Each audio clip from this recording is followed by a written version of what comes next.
Welcome, ladies and gentlemen, to season 2 of the Elouise Show.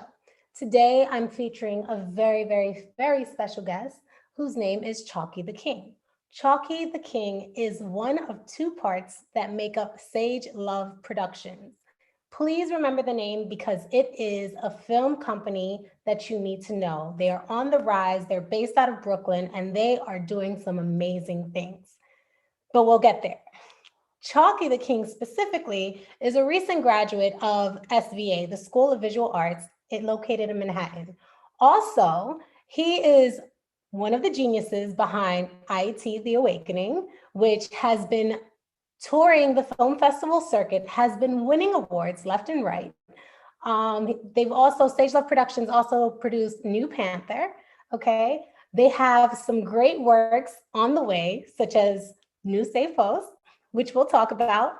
But outside of film production, Chalky the King is also very much into health and fitness and, just all around bringing positivity and upliftment and enlightenment into the world with his wise words.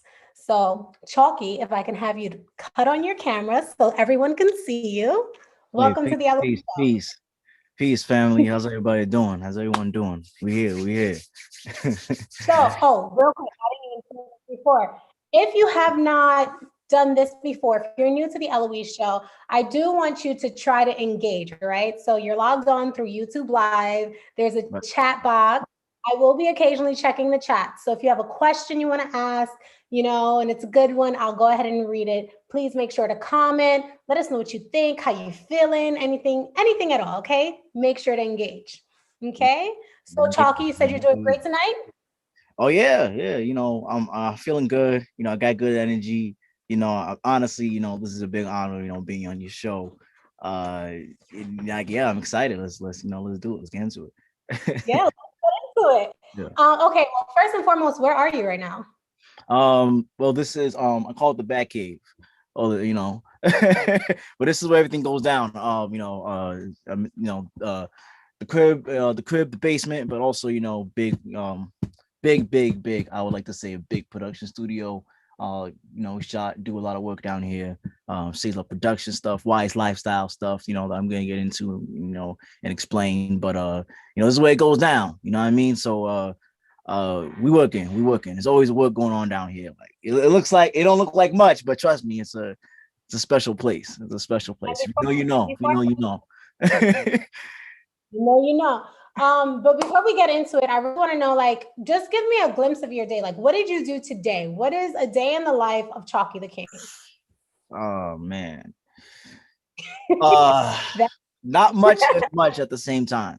I always start off my days with the nice morning meditation. I get into that, recenter myself, and then from there, if I'm hungry first, I eat. If I'm not hungry, then I do a little not little, but I get into my wise words, and I do those every day. It's part of my routines, part of the lifestyle, the wise lifestyle. No pun intended. Pun intended, but pun intended. And word just now, routine, and hopefully we'll circle back to that word specifically. Continue. So, after wise lifestyle or wise words, sorry, what else do you? And then, from there, it's always a routine for me to, hit the gym, work out a little bit, come back. And then, the rest of the day is whatever I got to do in terms of clients for wise lifestyle or Safe Love Productions, whether it's going to be writing or any other, meetings, calls, anything like that. And then, that's just the average day. But, honestly, for me in my life, not every day is the same. Like, that's like the general idea.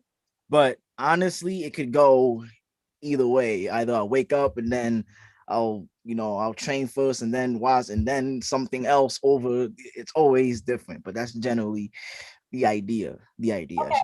So you mentioned that you typically end your day working either with your clients for Wise Lifestyle or working on something for Stage Love Productions. So I know that Stage Love Productions, like I mentioned earlier, is comprised of two genial personalities, yourself and Sage Love. And my question is, if you had to define your role with the company, what would you say it is?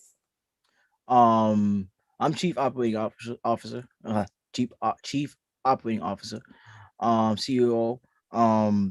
What that means is pretty much not just being in charge or making sure that productions come together and run smoothly, but also making sure that whatever productions that we do have are pretty much top notch. Um, that means either any assistance that we get, any specific equipment, props, anything we need throughout any production that we're working on, or when we're not exactly shooting, checking up on and upkeeping whatever it is that we're doing, either pre-production or post-production on. So my job within the company, I mean, that's so many things. First and foremost, I'm a screenwriter, producer. So like more than half the time I'm writing. I'm working on another production, working on something else within the scope or the range of whatever we got going on. So there's many different areas and projects that we're in the middle of producing right now, CeeLo Productions. So yeah. So, it wouldn't surprise me if everyone that's on this live right now isn't exactly privy to like the many moving parts that make up you know a production. So when we say production, we're talking about films or we're talking about series, whether it's short form content, which is like anything 15 minutes and under, or actually yeah, 15 minutes and under, I would say is short form content, Right. or longer form content.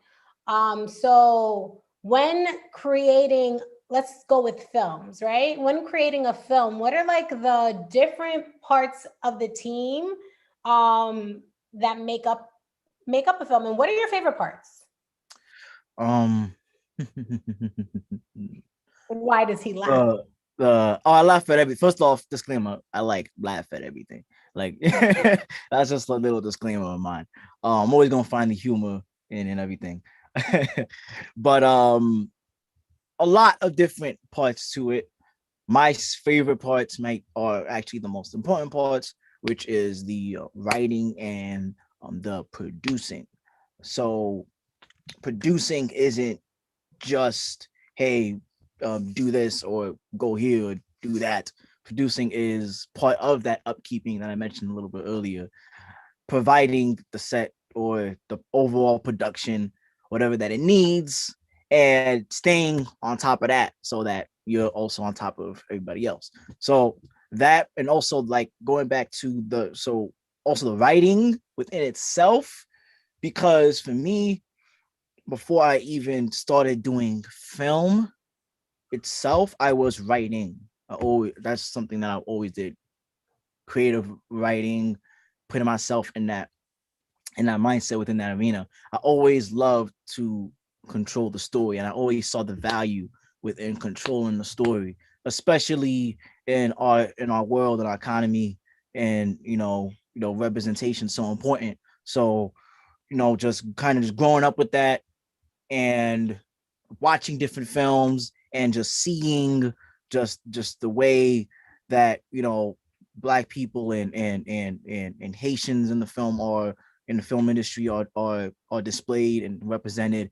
It made me very passionate to really hone in on the writing and the producing aspect specifically, to make sure that whatever that it is that I produce, that I create, that I get involved with my business partner Sage Love, that it's legitimate, it's accurate, and it's not just entertaining, but you also get the right amount of knowledge that you should be getting from what our cultures and all those different pieces that make us who we are in the Yeah. best way possible. So Yeah. that's my those are my favorite parts to it. And under that, you also have your directors, cast, talent, actors, and then you're also gonna need lighting. So can't forget about the lighting guy, can't forget about the camera, can't forget about sound. So I always, one thing that me and Sage always say, that shooting, making a film is not just pointing a camera and shooting it. It's honestly really, really knowing what story you want to serve. So serving the story for me is like key number one. Serve the story. That's why big writing, big on producing. So serve the story, and then also make sure that it's clear and concise to the other parts and the other working parts of the crew, the actors, the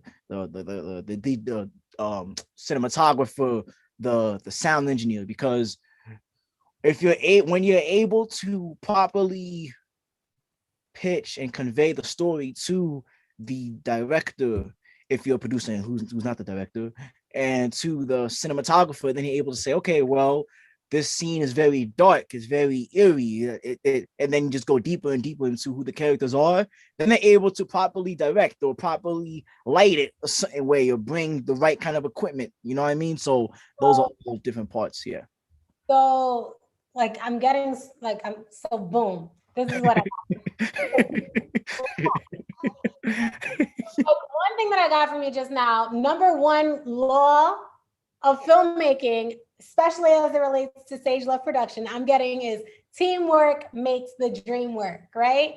Oh. It takes a village. And I like this idea of like really like conveying and just sharing and selling the story, because like it almost sounds as if you have to, like kind of show people that this isn't just your baby, but it's also their baby. So they become a part of like this film family. Yeah. Yeah. That was one thing. And then you spoke about the impact. So, oh, boom, that was it too. Boom, pow. You spoke about the that was just mad funny. impact. All right. Whew, whew. Yeah, back. So you spoke about representation, because you mentioned, Mhm.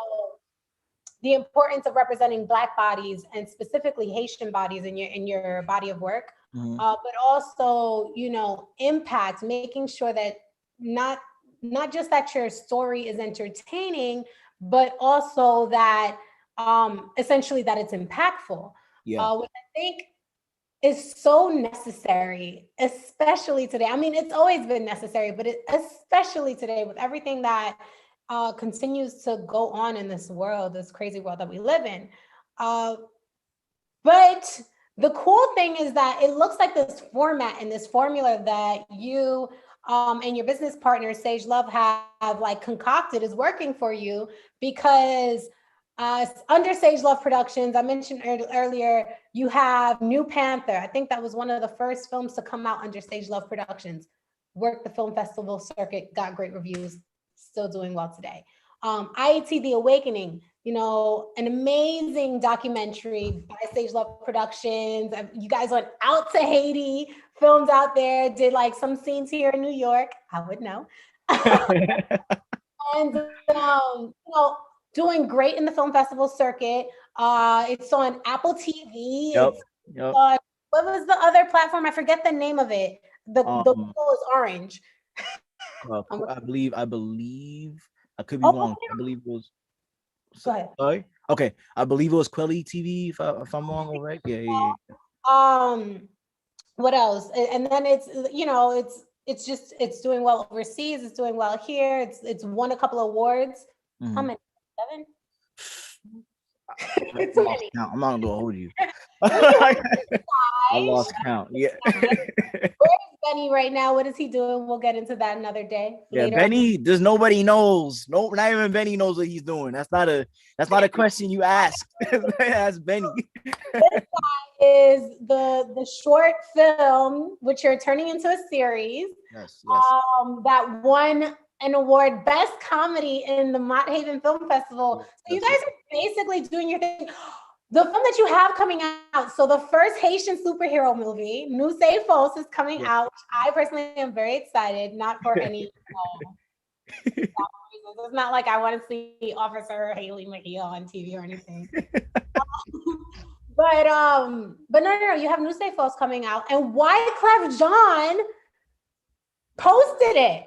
Yeah, yeah. Like you're playing it real cool for me right now, and you know that you're hype. Like he Yeah. is Haiti himself. If I had to name someone, like that is the most. Legend. He's an OG. OG. OG. OG Wyclef. How did that happen? Um, it a lot. I'm not gonna hold you. I don't really know. I don't really know. I like kind of know, but not really. I don't really know. Because one of the star of the film, Nous C'est False, which is the first spiritual fantasy Haitian superhero film, starring Stevenson Jean, who's playing the main character. Shout out to Stevenson John. Yo, Stevenson, brother, if you're watching right now, shout out to you. Even if you're not watching, shout out to you. And yeah, he reached out to me and Sage one day, like, I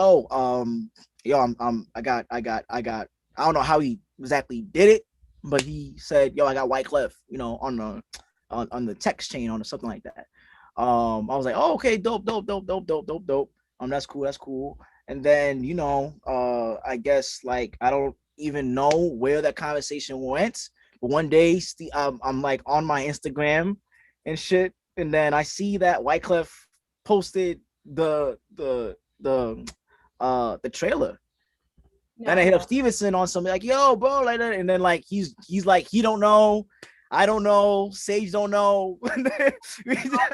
So it's like no one of us really knows exactly like where the steps, but we just know that it was just that one big explosion, big blessing that we got, and it was like, oh wow, this was dope. But as far as Stevenson and that conversation went with him, that I don't know. That I don't know. I don't have any. God, the ancestors in the universe conspiring with you. Okay. Yeah, honestly. So dope. But like outside of like the things that you said, what do you think? Why do you think Sage Love Productions, every single production that you guys put out wins something? It does well. Why do you think that is? You're the winning team, man. I need to like think. I don't know if I need to think on this question, but that's because that's something that you don't really think about. You know what I mean? Like for me personally, I don't go into a production specifically thinking I need to win this particular film festival, or I need to win this particular thing, or whatever the case may be. I go in there, I go in thinking like, yo, this is what I'm passionate about, and this is what the people want to see. This is the story I have to tell. Honestly.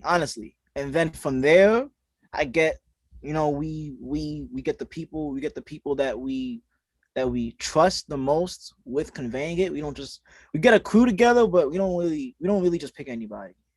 That's not something I've ever done, even since the first film I ever made, back in high school. Actually, with Gabriel Rivera Jackson, who stars as Benny in this guy. He was in the first film we ever did together. I had to shoot, edit, and direct and star in that film. Cringy watching it now, but it was like the first time we're really on screen together. Incredible experience. And then from there, we just did more films together. But even since doing that, it really wasn't just a formula of just do it and get it and just whatever the case may be. That film got one. That film, that very first film I did, got so much love at the first film festival I ever put that one into. That was a school. That was a school film festival. But even still, like that got that's so much recognition, so much love, and ever since like that moment, just more projects that we just done that I hadn't got involved in, that we've done, that we produced. It people just kind of just came to me with genuine love, and I feel like that just comes out of like the authenticity that we could consistently put into our films. And honestly, like it just I don't like I said, I don't think about the accolades so much. So when like for Haitian Film Festival, for example, when this guy got accepted to that, I didn't even think it was going to get accepted. I And it definitely won. I definitely didn't think it was going to like win at the time. So like these are all things that I feel like for me it I don't like half of it I would say comes naturally, but then the other half of it I'll say is like, yo, just don't ever give up. Don't ever listen to people that tell you, okay, this project, don't even put no energy into that. Or like you get a first draft or a third draft or a 30th draft. Because at this, by the time before we even had the last final draft of this guy, I remember people telling me and Gabe, yo, you guys should just stop. I'm talking about this is probably like the 30th draft we ever done of the film. And people are like, yo, you guys should just stop right here. And Oh, like we didn't so stop, and now reaping the benefits. I was gonna ask you a question because you said something really wise just now, but I checked our chat and I see a really good question from Claudia, and she says, "Any tips for anyone starting out producing?" So anyone who's like just at the beginning of like their producing career, if they're trying to get into it, Mm-hmm. what would you suggest that they do, to get started? Excuse me. It depends on a few factors.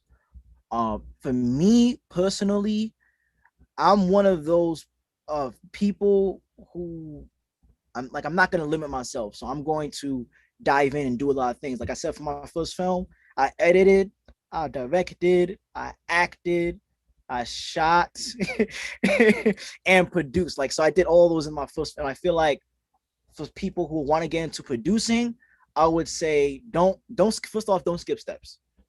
That's the first rule. I would say don't skip any step.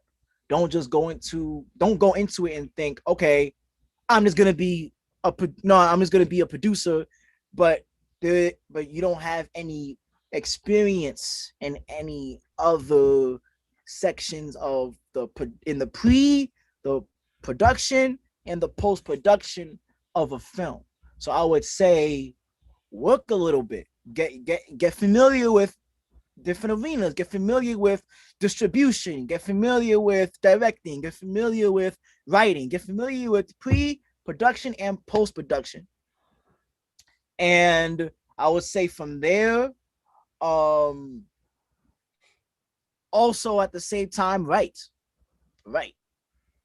As you do, as you put yourself in different areas and work on different films and stuff like that, start producing. Just do it. Just start producing your film. Just write it because you're going to get inspiration. Me, I get inspired very quickly. I'll as soon as I finish a chapter in a book, I'll start writing a little. I don't know, just things that just makes my brain work. So I get inspired very quickly. So if you're one of those people and being your first day on a film set makes you want to go do your own film, like I said, don't skip steps. Start writing, and then build. Get familiar with other arenas. Take that back. Get familiar with directing, and then I feel like just with all that is what's um really what you want to do to get familiar and to produce. Yeah, no, Like just do it. I totally agree with that. I think that not just with film, but with any industry, when you're familiar, if you have at least basic knowledge of every aspect of your business, it really does allow for you to truly excel and even communicate with different departments, right? So great advice. No wonder why you started Wise Words. It's like it makes total sense, right? So I believe you start actually, yes, for sure. You started Wise Words at the beginning of the pandemic, right? I'm just curious, why did you think it was important to start it then? And what continues to make Wise Words important now? I don't know for the first question. For the second question, for the second question, that's So we honestly created an entire up series. to. I'm gonna go back to that. I'm gonna go back to that first question. But for the second question, it's a little bit of myself, but I'll say it's up to the people. Um, I feel like when I put myself in rooms, because for me to kind of give a little bit of the first and second question at the same time, I didn't really think of a blueprint of of a vision, of a big vision. At least maybe subconsciously I knew, but I doing it, I didn't know what I was doing when I just felt like, yo, it's tomorrow is a new day. It's at the end of the day. And I think this was like May 6th. Crazy. Um, and I was like, yo, tomorrow I gotta get this, I gotta do this video, I gotta do this short little video. And it was literally like this, but except for a computer, it was my phone. And I sat down and a chair just like this. I set up my phone just like this, and I was like, yo, peace family, it's Chalky the King here. And I'm coming with y'all with some wise words. And ever since then, I just did it every day. And for me, I guess like recently, and not at the time, but recently, I just I guess I came to the realization that this is something that I feel like serves myself and makes me feel a lot better about who I am.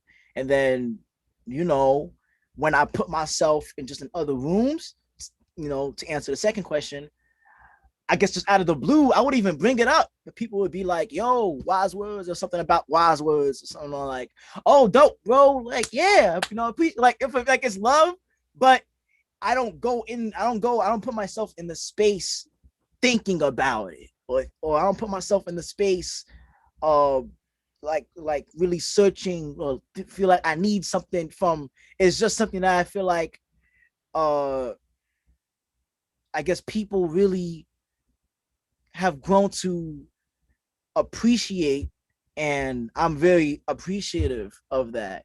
And You're appreciative of the appreciation. honestly, I guess like hearing a lot of that positivity coming back made it hard for me to stop, honestly. And Well, yeah. I'm seeing a reoccurring theme here, Mm-hmm. where there's a lot of focus on the intention behind what you create, Mm-hmm. whether it's, a documentary, a film, a TV series, or, some short form content for Instagram. Like your focus is really like the message is what I'm getting for you. Yeah. Like message is truly very important. Yeah. I'm big on excuse me. I'm big on speech. I'm big on voicing your thoughts and voicing your opinions and speaking your truth. That's something been very big on. When I was younger, in like, was it middle school, something around middle school, I don't know, sixth grade, was middle school, something like that. uh, I was I would be on these, they would have these shows, and I would just remember this one moment specifically. It was a show, but the way they did the show was that they had the whole class recite the Martin Luther King speech, but everybody would be lined up, and each person would say a part of the speech. So one person at the beginning, another person would have another paragraph, and then another kid would have another paragraph, and then like the whole class in this line would say the speech, but broken up between each student. And then I remember specifically, like after I gave my speech, after I gave my part of the paragraph, which was the first part, I would be the first. I remember being the first person, and then after that moment, after I gave the mic back, I just spoke. I didn't really pay attention to like what was going on, what it really meant. And then I just remember like so many people clapping like after that, and I just always remember that moment. Um, and I feel like I took that with me into acting because before I even did film, I started to act, and then I would put myself in other people's things, and then I got into the writing the script and everything like that. So I took what I got from there into presenting myself like on stage or on like friends' little videos and stuff like that. And but I always remember that moment because I guess like when I think about that, that reminds me of like an element of something or one of my a true power of mine. Or and that's honestly what the first episode of Wise Words was called. It was called Hone In on Your Power. And I feel like when I was a lot younger, or when all of us were a lot younger, we always were in tune with our higher selves in a sense, in a way. But then when you brought that to like your peers, it would get shot down. You would get called names. You would get called this and that. And specifically in high school, I remember getting a lot of that. So I remember like in my like first like 3 years of high school, not doing a lot of acting, not doing a lot of like film. I would, but if I was writing, it would be like nobody else would know about it. And then it was only like my last, and then like finally, like I said, my last year of high school, I did that film with Gabe, and then I feel like that re-sparked those old those earlier moments and everything like that that brought me back to like the acting thing, and then the filmmaking, and then everything like that. So Yeah, yeah, yeah, yeah. totally attest to the just how beautiful it is when you're on stage and with a live audience Mm-hmm. and you're like, you're connecting with your audience. I can totally attest to like the beauty of the energy when you and your fellow actors are like really in the scene and Yeah, like you're in it and you really like committed to the character. It's kind of like a beautiful space. yeah, You yeah. get lost in the sauce, and then when the applause happens, you're like, oh, there are people here. Right, right. Thank you for coming. Nah, for real, No, it's for real. it's That's how that moment but felt. but also like what you just said, like your first episode. I think this is really dope too. The first episode of Wise Words was hone in on your power. And I think that's something that kids do naturally, and I totally agree that the world kind of like beats it out of a lot of people, and then you spend your adulthood trying to reconnect to that.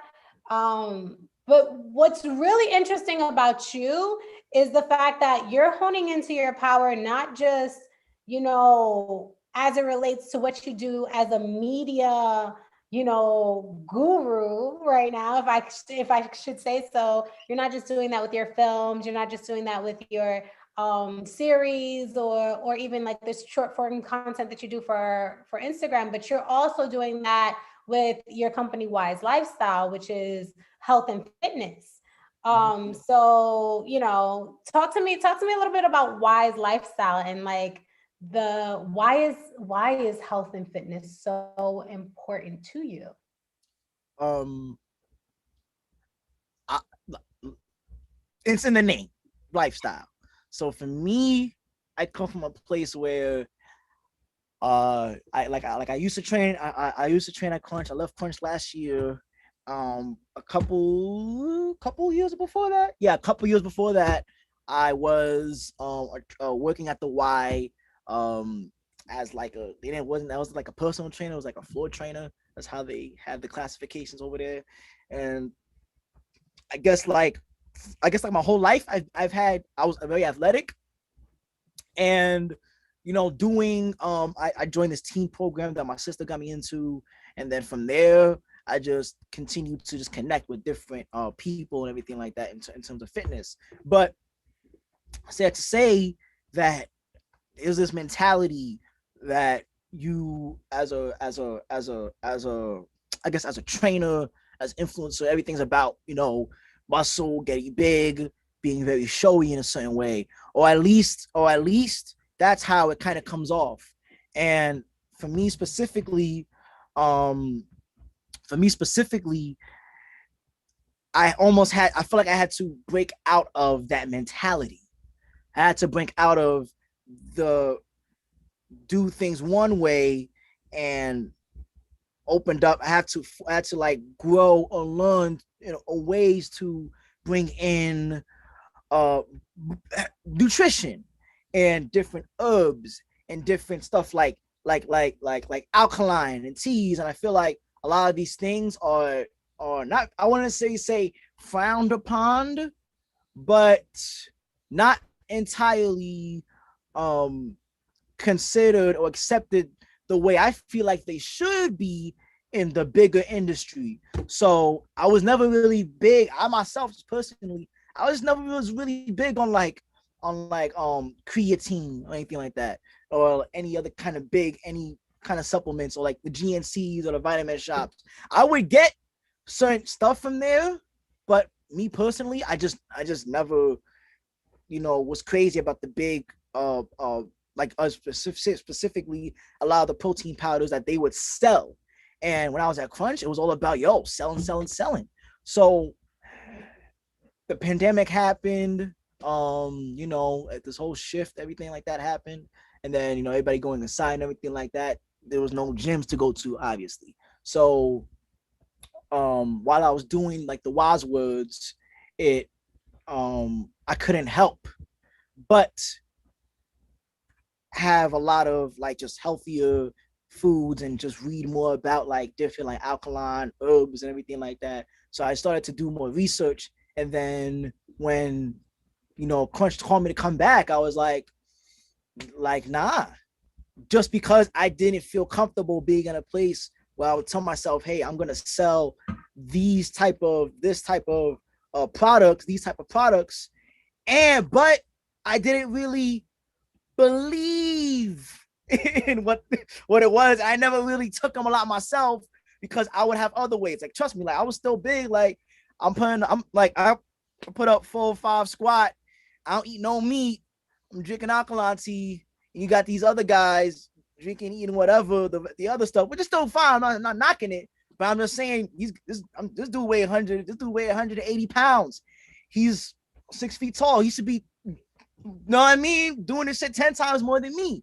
So like I pay attention to things like that, and also pay attention to like the different nutrition and the herbs, and like I said, the protein, like different carbs, fats, and different ways you can get those nutrients without having to stick to society's like norms and everything like that. So I'm getting the same amount of calories. I'm doing the same thing, just not the same way you're doing it. So that just came, I have to introduce this new way of living that I've just never seen before. I don't understand why people don't live this kind of lifestyle. So that's why like the wise lifestyle kind of came. You know what I mean? So that's why that kind of came, and I just had to be like, yo, you know what? You can have spelt banana pancakes, some alkaline tea, some quinoa, some hemp seeds, and you gonna get these muscles too. And you gonna hit the gym hour and a half a day. You gonna get it too. You gonna get big too. It's not just what the supplement companies want to sell. It's bigger than that. About banana pancakes, there was like 2 weeks straight where like so many people were posting about how delicious they were, and I personally feel the way I haven't had any, but okay. I'm gonna get them for you. Look, it's not. I'm not done. I'm gonna post it. I'm posting it again tomorrow. I just want you to know. I've been in the gym. All right. I've been in the gym. Shout out to Technique to Training, okay? Because they've been holding me down, all right? Shout out to the Guzman Academy because he getting me fit, all right? I'm fine this winter time. All No, right. no, I see it. Now I'm not gonna hold you. Like, no, I see the progress. No, I see the progress. I'm serious. Check me in June. All right. Ladies, go see Dr. Chico. Okay. No, but seriously, I truly believe that like health and fitness, they're really, really important. But I gotta ask, because based on everything it sounds like you do in your day-to-day with regards to like filmmaking, and being the fact that you're like one of the owners of the company, like, so you're running a business, you're creating content. How is it that you manage to have the time to eat healthy and work out? Like, how do you juggle the two? Um, You and I, your I've been doing it for a long time. So like that, and what I mean by that is to say like, nah, you don't have to train 5 years to understand how to get better. It's just a process. Like I said, you don't want to skip steps in anything, any pursuit that you have. That's even to the people that may feel that may have whatever certain feelings they may have about their weight or their muscle or their size or anything like that. Take your time. So for me, I've been doing fitness, nutrition, training, research, lifestyle for 2016 is 5 years. So April making 5 years, and 5 years when I really started to take it serious. And what I'm doing now is nothing like what I was doing then. Look, my breakfast used to be. I don't eat none of these. I don't eat none of these foods now. By the way, except for the bananas. But my breakfast used to be banana. My bad. Let me do it in the order that I would have. It used to be protein cereal, whole milk, first part. Um, yeah. Scrambled eggs, peas, banana, bagel with butter, whole bagel, not half, and then protein shake with yogurt, more banana, peanut butter, maybe some strawberries here and there, and 2 scoops of whey. 2 scoops in the now all that before like 10 a.m.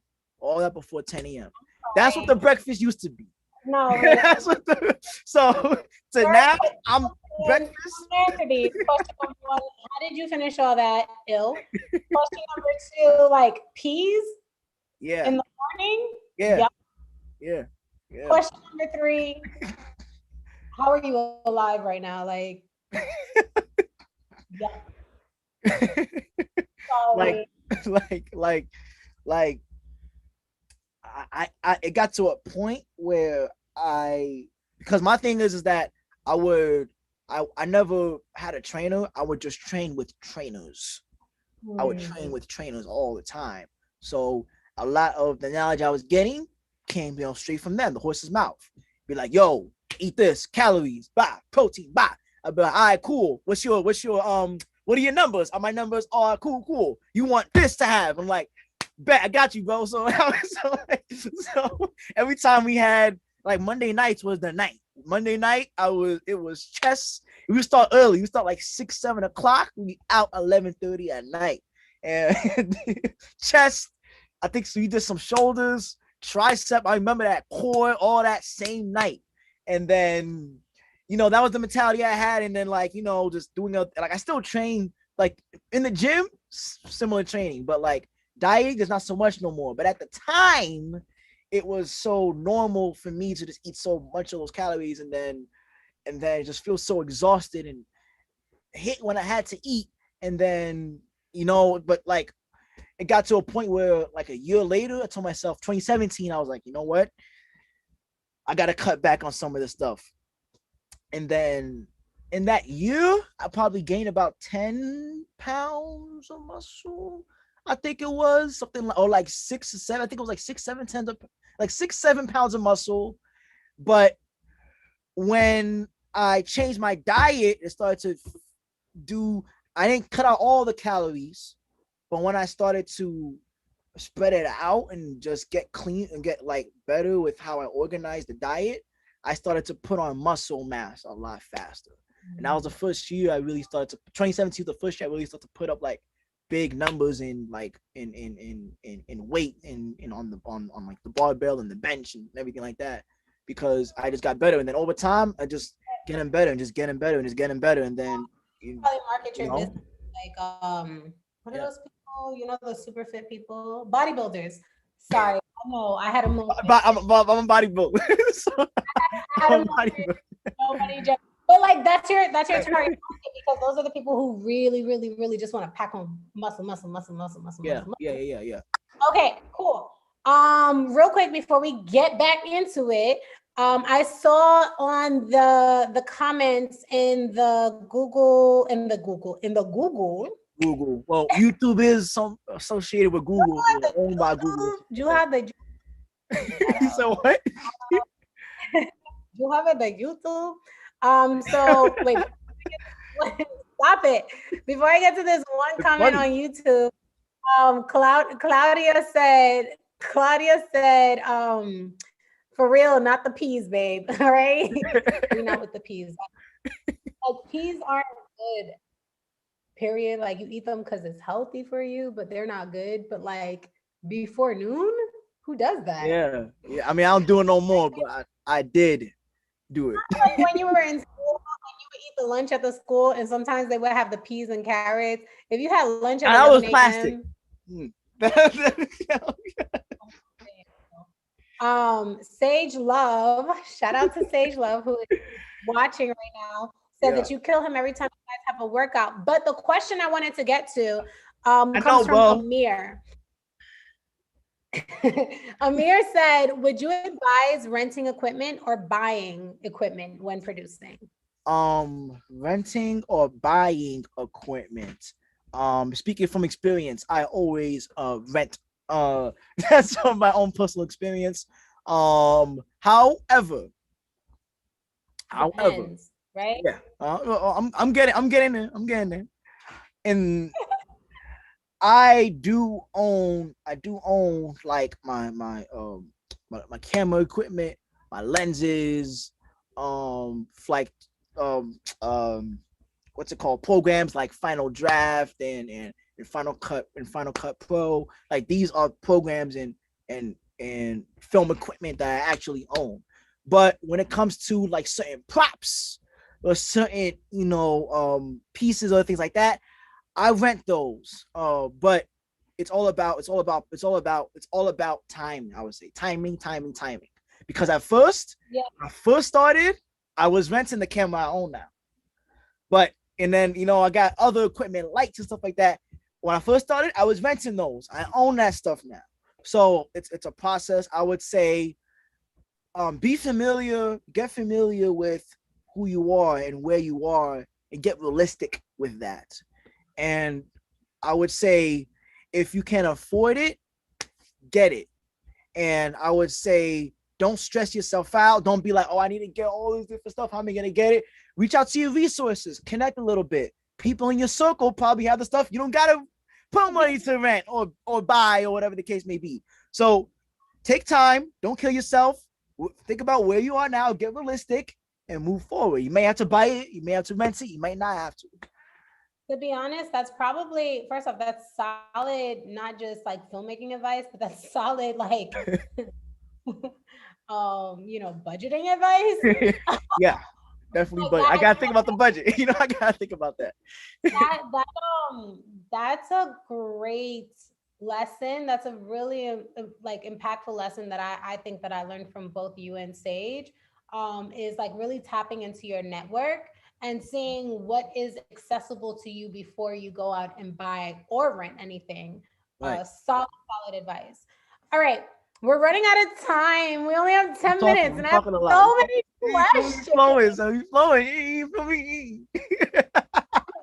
So, okay, Yeah. let's bring it back. At the top of the conversation, we were talking about the importance of representation. We spoke about the importance of the message, And you said something, you said you want to make sure that you're doing the story justice, right? So across the board, all of the films that you've done have been about Black people, first and foremost, but more specifically, a majority of the films that you have done, well, I would say 50-50, are very, very specific to Haitian culture. So, do you feel outside of like putting your Haitian culture into your content, do you feel that your culture has contributed to like your your creative journey as well as your business journey? Like how has Haiti helped you? How has Haiti helped you? How has Haiti helped you? Here's how I feel about that.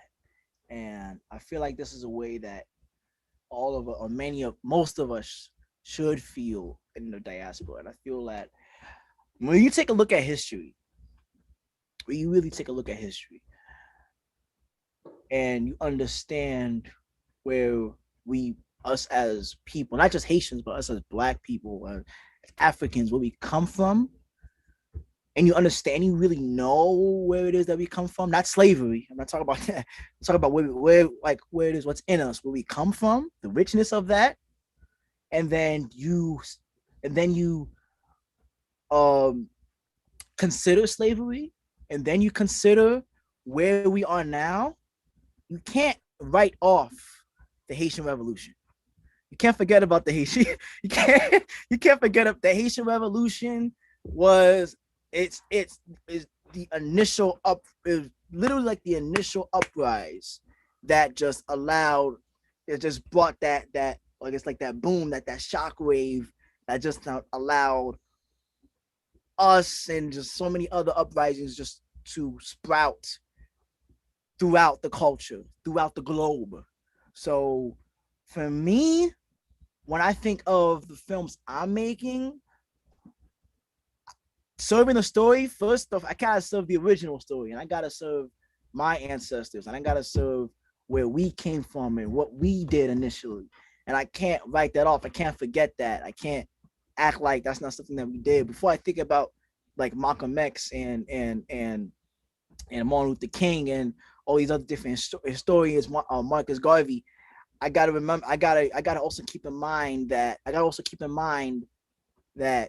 all that knowledge, all that knowledge, and all that everything that they took and they ran with came from or stemmed from, I should say, is probably a better word to use, the Haitian Revolution and all the Nat Turner as well, Haitian Revolution.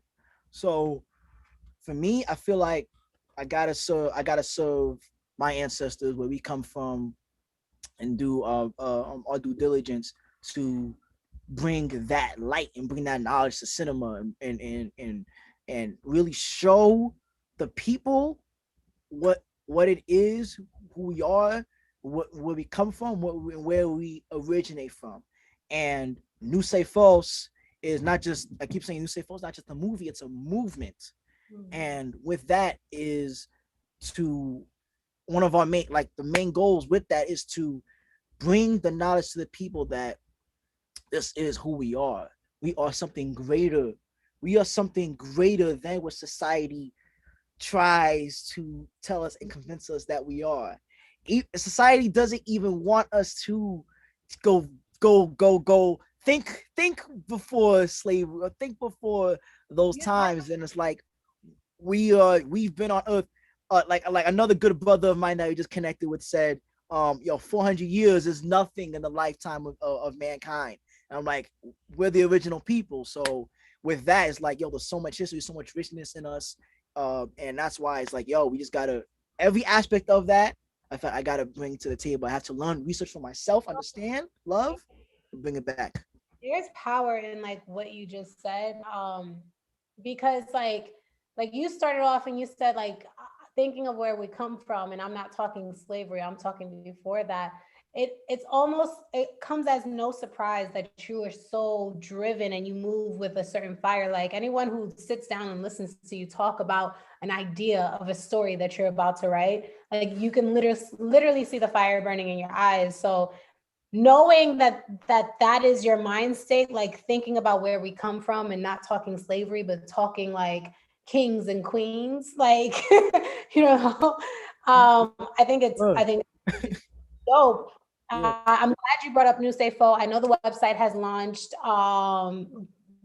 Thank you for talking about. You tapped into like the point of it all. Do we have a release date? Like, what are you guys doing with the film? Like, I need to see this film because the poster is fire. The trailer is ridiculous. I got a couple of sneak peeks, like coming out. This is my answer. I'm joking. It's coming soon. It's coming soon. Definitely going to be this year. You know, Stay me and tuned. other producers, we're all working on it. Everybody work. Let me tell you something. Everybody's working their ass off right Okay. now. Coming this So stay tuned for the date on New. Let's go to this guy. So this guy, the year. film, Yes. on the My Haven Film Festival, Best Comedy, right? But this guy, the series, all right? When do we get to watch the series? When do we get to see Benny in action again? I gotta give a similar answer. I don't want to. I wish I could but I gotta give a similar answer. And like I say, everybody's working their ass off. Stay tuned. Stay tuned. All right. It's soon though. I can say it's real soon. I tell you what, once everything, the release dates of the of New State Fo and the Fos, sorry, I always drop the S for some reason. I don't understand. And the release date of this guy, once you have those things, let me know. And then in like the about this what is this content thing on YouTube, I'll make sure to include it in there so anyone who watches it in the future can just click the link, get the information that they need. Absolutely. All right. What'd you say? I said I got you. Bet. I bet. In real New York style. I said that mad hard, like I got you. Like, okay, like I realized that after. On right now. Okay. So last question. What do you love most about being a Asian filmmaker on the rise in 2021, hailing out of Brooklyn, New York, for anyone who's watching and doesn't know where Brooklyn is? Every day, I would have answered this question so much differently 6 years ago, but obviously, right? But every day, I feel like I get closer to my lineage, my ancestry, my higher self, and honestly, and with that, it's an honor because when I consider what it took, literally, what it took for my ancestors to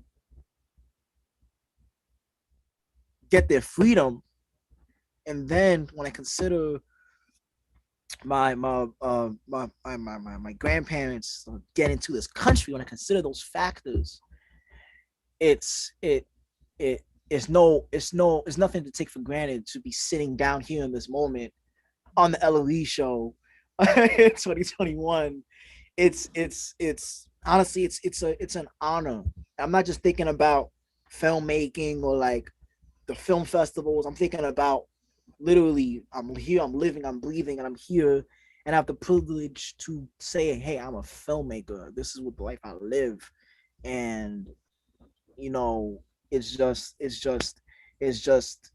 honestly something that humbles me and makes me want to work so much harder and just love my people and whoever I connect with and myself and whatever I can do to just become better as who I am. So nothing feels better than being granted the blessing to love myself and love who I'm with. So yeah, it's just it's surreal. It's an honor.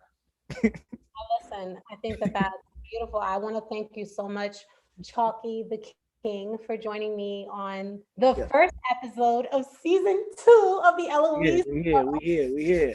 Excited. I got some great people in store for you this Elouise season. show, yo, we here, yo. We have some bombs that will be dropped in the future. We have some really great things coming for you. And I want to try something new. I want to thank everyone for tuning in. I want to wish everyone a really good night, a great week, an overall great year. Happy Black History Month, but every day Yeah. is Black History because we built this joint for free and you know it. But more importantly, I wish everyone much luck, much love, much prosperity. I hope that everyone is in tune with their inner selves. I hope that everyone is walking in their purpose. And if you're not, I hope that you get to. I just wish everyone much joy. And I really feel, really, really, truly feel blessed that each of you watched today. Have a wonderful evening, and I hope to see you next week. Thank you, guys. And thank you, Chalky the King. We here, yo. Peace and love, peace and love. The neck, always a blessing. Love you. Always a pleasure, my Love brother. you. The love is mutual. I love you too. Have a great one. Good night. Yes, yes.